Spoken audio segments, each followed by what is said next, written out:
ভূমিকম্প হলে সবার আতঙ্কিত হয়ে যাওয়াটা একেবারেই প্রাইমারি রেসপন্স।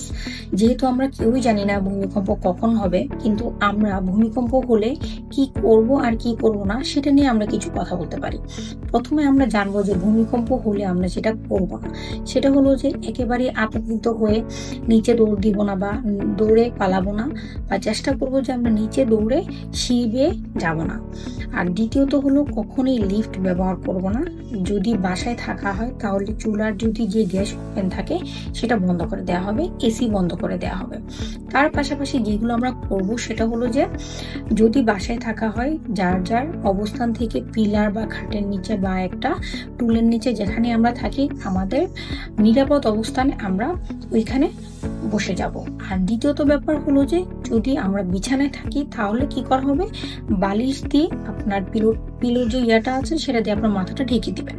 এখন প্রশ্ন হলো যে আপনার যেখানে আছেন আপনি সেখানে অবস্থান থেকে আপনি কম্পন যতক্ষণ না থামবে ততক্ষণ আপনি ওই জায়গায় একটা নিরাপদ স্থানে অবস্থান করুন। কম্পন যখন সেরে যাবে তখনও কিন্তু এটা একেবারেই সেরে যাওয়ার কিন্তু কমপ্লিট হবে না। তখন আপনি চেষ্টা করবেন যতক্ষণ না আপনার সংখ্যাটা যাচ্ছে ততক্ষণ আপনি বাসায় অবস্থান করুন। যখন কমপ্লিট হবে তখন আপনি বাইরে গিয়ে অবস্থান করুন। আর যারা বাইরে থাকবেন তাদের জন্য বড় ব্রিজ, তারপরে বড় বড় পিলার, তারপর বড় ল্যাম্প পোস্ট, এই সমস্ত জায়গা এখানে একেবারেই দাঁড়াবেন না। যারা গাড়িতে অবস্থান করবেন তারা গাড়ি থেকে বের হয়ে খোলা আকাশের নিচে অবস্থান করবেন।